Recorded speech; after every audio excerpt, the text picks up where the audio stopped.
నన్ను చాలా మంది అడిగే ప్రశ్న, పీపీఎఫ్ కి ఎస్ఐపికి డిఫరెన్స్ ఏంటి, ఈ రెండింటిలో ఎక్కడ ఇన్వెస్ట్ చేస్తే మంచిది అని. పీపీఎఫ్ అనేది ఒక safe and secured government scheme. Per annum 7% వరకు గ్రోత్ ఉంటుంది. 15 ఇయర్స్ లాక్ ఇన్ పీరియడ్. స్లోగా అయినా సరే సేఫ్ గా ఉండాలి అంటే పీపీఎఫ్ ఓకే. ఎస్ఐపి అనేది మార్కెట్ తో లింక్ అయి ఉంటుంది. కొంచెం రిస్క్ ఎక్కువ, కానీ రాబడి కూడా ఎక్కువ ఉండే అవకాశాలున్నాయి.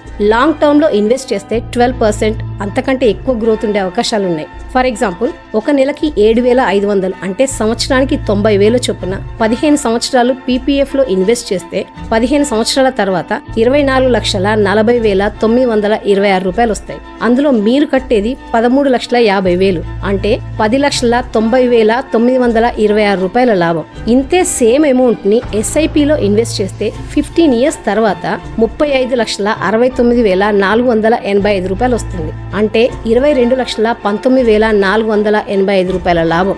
సో మీకు సేఫ్టీ కావాలంటే పీపీఎఫ్ లో, గ్రోత్ కావాలంటే ఎస్ఐపిలో ఇన్వెస్ట్ చేయండి. కొంతమంది తెలివైన ఇన్వెస్టర్స్ రెండింటిలో కలిపి ఇన్వెస్ట్ చేస్తారు. అది ఎలాగో నెక్స్ట్ వీడియోస్ లో చూద్దాం. గుర్తుంచుకోండి, మీరు ఎంత ఇన్వెస్ట్ చేస్తున్నారు అన్న దానికంటే ఎక్కడ ఇన్వెస్ట్ చేస్తున్నారు, ఎంత కాలం ఇన్వెస్ట్ చేస్తున్నారు అన్నది ఇంపార్టెంట్.